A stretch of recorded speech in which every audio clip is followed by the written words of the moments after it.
welcome. Today we are speaking with Iron Mountain. I am Melanie Mingas, Deputy Editor at Capacity Media. Joining us today we have Alex Sharp. Alex, welcome. Good morning, Melanie.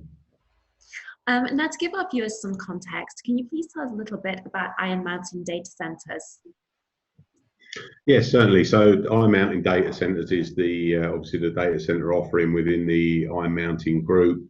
Iron Mountain is a physical and safe storage company, and the Iron Mountain Data Center group is an integral part of the core business. We started off relatively recently, probably just over 3 years ago, and we're now in a position where, as a business, we've got 14 current live facilities across North America, Asia Pacific, and Europe. We've got another major data center facility under development in Frankfurt, and we're about to embark on a new development in Slough in London in September. So that will bring us to a total of 16 data center facilities that we own and operate. And yeah, with the predominant amount being in North America, we have 10 in North America. We currently have 3 operational data centers in Europe, 1 in Singapore, and then, as I say, we have 2 more under development. So we're gathering pace, and yeah, we've got a decent amount of megawatts under contract that we look after for our customers, and the facility that we've just embarked on building in Frankfurt, it will add another 27 megawatt capacity to the roster for the business. So it's a busy time for us. A busy time indeed, yes. Now, Iron Mountain is currently engaged in multiple global expansion projects. Tell us a little bit more about the markets you're targeting and why.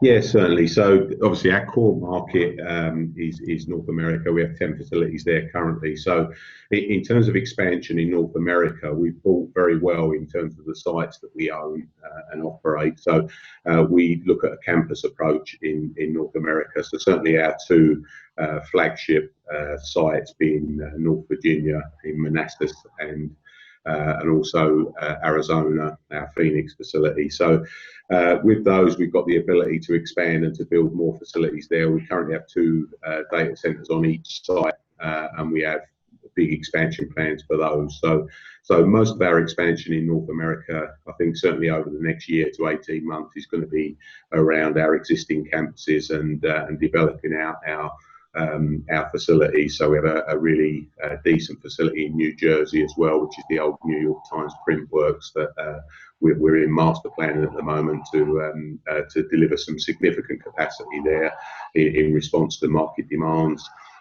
North Virginia, of course, is busiest market in the world, and we've just finished our 2nd facility there, and we're again in master planning to build more buildings on there. And so in terms of expansion there, you know, we might even look at expanding that facility rather than going into new markets. We do have markets that we're looking at in North America as well. We also have a build site in Chicago, which we're hopeful that we'll commence construction on certainly within the next 24 months, and that will give us another area and region that we're currently looking to expand into. So North America, I think, you know, is probably our most established market. In terms of Europe, our main bases are Amsterdam and London. We've got the new facility in Frankfurt, the 27 megawatt facility under construction at the moment, which is a big growth area for us. And I think already, you know, there's been a lot of press about the deal that we've done in Frankfurt for that facility, which is fantastic for us. But it does mean that you know, we're on the lookout for more opportunities in Germany, because you know, it's a busy market. We've only just entered it. We've been highly successful already in the German market. So we're looking at other opportunities in Frankfurt, and also considering areas such as Berlin, Munich, and Düsseldorf in Germany. Amsterdam, we have a great opportunity to expand our existing campus there as well. So we've got some development work going on at the moment to expand the existing facility, but we've also got 2 new build sites there, which we've just embarked on the design for. One is a 10 megawatt facility within the boundaries of our existing campus, and then we own the adjoining plot there as well. So we've got a an opportunity to build out a 25 megawatt data center there. So, and that's in Haarlem, just on the outskirts of Amsterdam. So they're both in design at the moment. As I said, in London, we've got our facility. We're just completing some development, which will complete the capacity in our existing facility in Slough. But we've done a great deal with Segro to build a brand new facility a few hundred yards from our existing building, and that commences in September. So we're just in the throes of there's the existing tenant is moving out of the building, and that will then be demolished, and a new facility is going to be built, which again, ironically, is going to deliver 27 megawatts. So that'll be a great facility in London. But in terms of Europe, obviously, we look to we're looking extensively at where we'll expand to, and I think some of the markets that are interesting us at the moment are Milan, Madrid, certainly. Paris is obviously a big missing for us, but in terms of the flat market, we'll be in Frankfurt, London, and Amsterdam. We're not currently in Paris, so that's somewhere that we certainly are considering.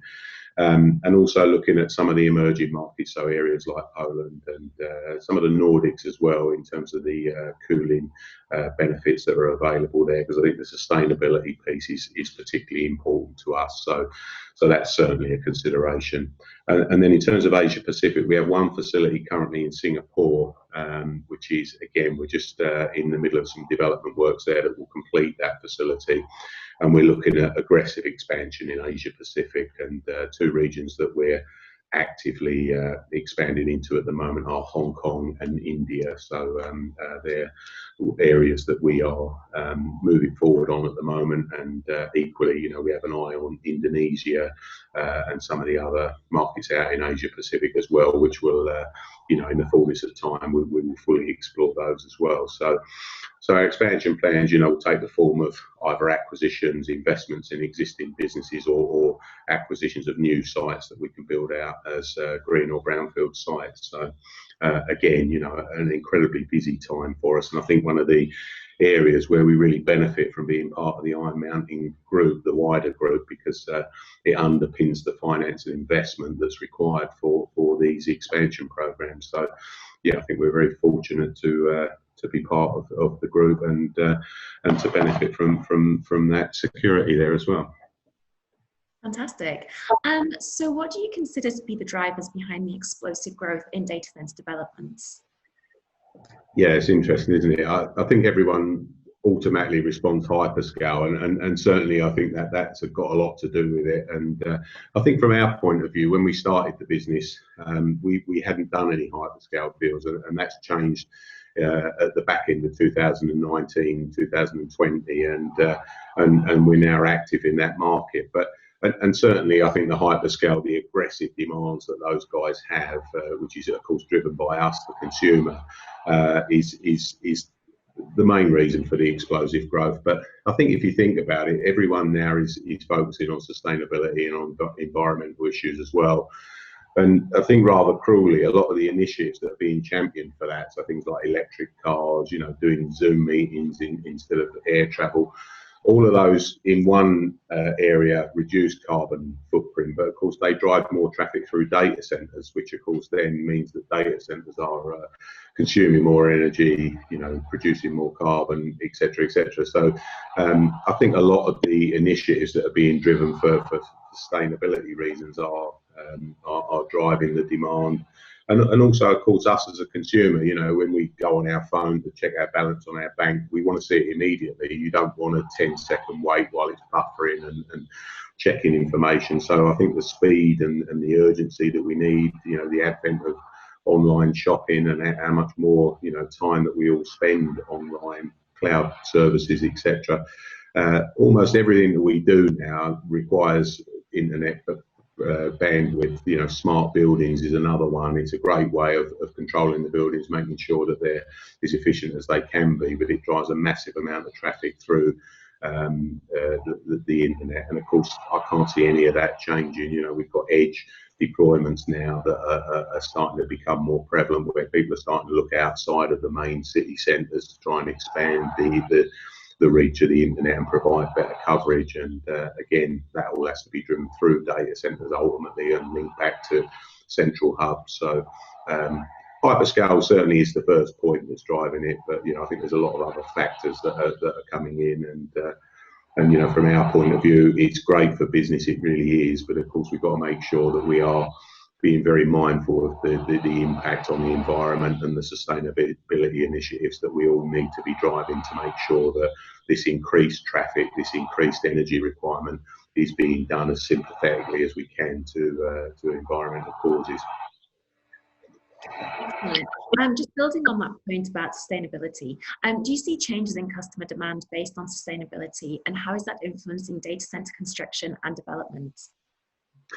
Yeah, we certainly do, and I think with some of the bigger providers now is first on their agenda, and one of the first things that we're being asked when people are considering our facilities is what is your PUE, what's the maximum level that you can run at, and we're starting to see a lot now where they insist on a maximum level of PUE. So that's driving all of us to have more efficient data centers, to make sure we're using the latest technology, and of course that we're running them in an efficient way as well, because how we operate the facility can often have an impact on how efficient it is. But I think the other thing that we're starting to see is that some of our bigger customers, and again I'm sort of reluctant to say hyperscale because it's more than just that. Certainly a lot of our wholesale customers are in exactly the same place.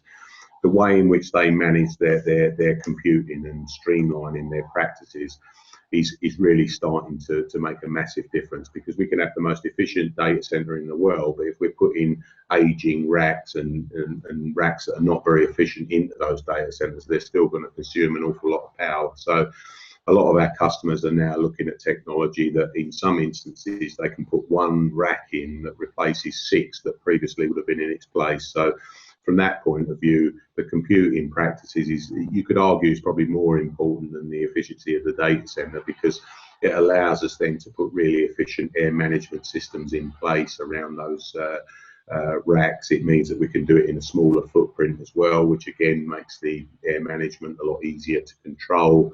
And cooling of a data center is one of the biggest energy consumers that you're going to use. So I think there's some really positive signs there, and I've done a number of these interviews over the past weeks with some of our competitors, and I think the thing that's very clear is that we're all very, very happy to be in a position where we collaborate on that, and that we share good practice, we share good ideas that we're looking at for making our data centers efficient and sustainable, because it's in all of our interests to do that. I think we all feel we've got an obligation to do that. We're all inevitably, I think, going to be under direction from governments to achieve minimum levels of efficiency and reduce our carbon footprint.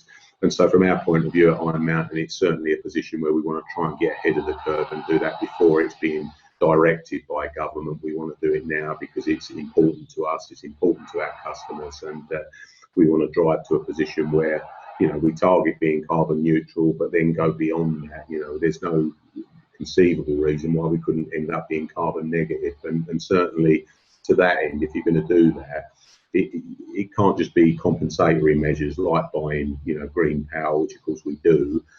All of our facilities are powered 100% by renewable energy, but equally we're now looking at carbon collection and carbon capture to try and push to a position where we can reverse things like global warming. You've only got to look at the current lockdown situation and look at places like Venice, the impact that the people not being about, not driving heavy industry has caused. All the canals are clear again, you can see into them. We can make a difference, we can reverse what's going on currently, and certainly in data centers we feel we have, as an industry, we feel we have an obligation to drive that. Indeed. What future developments do you expect for data center build locations and deployment size?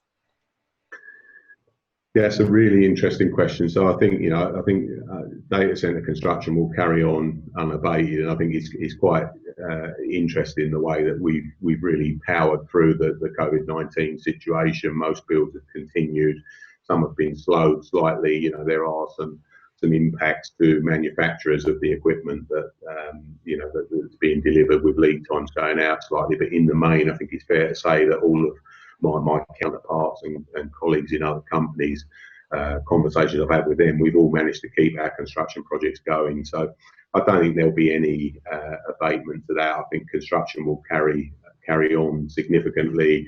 I think this trend of bigger facilities is likely to be here to stay, because the sort of demands that are being driven now and the size of opportunities. I think that's the thing for me. I've been in data centers for many more years than I care to remember, but the biggest thing for me is the size of the deals now, the size of the things that we're talking about. You know, we announced a 27 megawatt deal in Frankfurt, and you know, that for us was an enormous deal. I think at the time it was the third biggest colo deal that had ever been done. But you know, it's fair to say we're talking to people about deals 3 and 4 times the size of that now. So the scale and size of the developments is going to continue.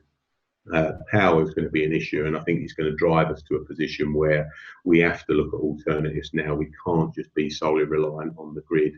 I think sustainability is going to be one of the biggest things that you'll see now going forward. That I can conceivably see a position, is already starting to happen, where sustainability is one of the biggest requirements to get a planning permit in place anywhere in the world. And you know, you're starting to see moratoriums in Singapore, in Amsterdam recently, where people couldn't build data centers. I think you'll see more of that while they tighten down the restrictions, and I think you'll start to see caps on PUE for new facilities. I think they'll look at the emissions far more closely, and the environmental aspect of a planning application is going to be far more important, which I think is so important, because for us, you know, we're all wanting to get there, but if there's legislation in place that demands that we're delivering efficient facilities, then that's going to be the case. I think that the other thing that I'm starting to see, and I can see this developing far more, is that some of our larger wholesale clients are far more flexible in terms of the resilience on the facilities. And so where quite often this will be one of many that they have in a particular region that we may be operating in, they can relax some of the resilience requirements. And on that basis, it allows us to build quicker, it allows us to build more efficient facilities as well. Construction costs are going down. And so, you know, from that point of view, I think I can see that continuing. So this kind of triangulation of facilities where they'll have backup facilities, that to me will be a big trend going forward. And probably the biggest change that we will see, and we're already seeing it really, is the edge facilities. I think, you know, the more diverse areas, the more remote areas that we need to cover, particularly with, you know, with sort of autonomous cars and things like that, where there's going to need to be so many sensors, and for the buildings as well, where they're picking up and running through data centers. You'll see edge facilities picking up far more.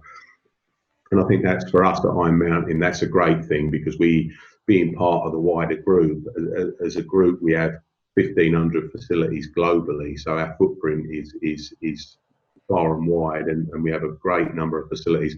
And we're already looking at a position where we could be putting edge facilities into some of those 1,500 storage buildings that we have. And it gives us openness to regions that perhaps we wouldn't be in, and that we might not consider going into as a data center investment, because if someone has a 1 or 2 megawatt requirement, we won't go and buy a plot, build a building, you know, on the basis that someone else might come along and have a requirement. But if we've got an existing facility there, and we can reappropriate part of that facility as a small edge facility, then it gives us opportunity. And equally, you know, for us, it's certainly part of our strategy moving forward. So I think the big hyper data centers are here to stay. There's going to be many, many more of those coming in. I think you'll see more partnerships with local councils as well, and regions, particularly in North America.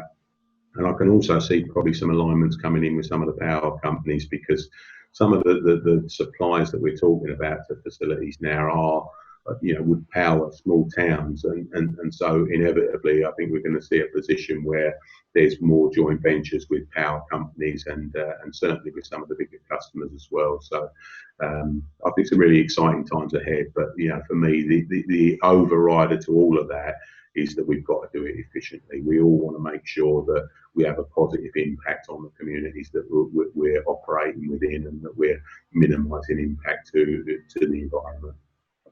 Thank you very much, Alex. That was incredibly insightful. It's definitely an interesting time indeed. Absolutely. Alex Sharp, thank you very much. Great to speak with you. Thank you, Melanie.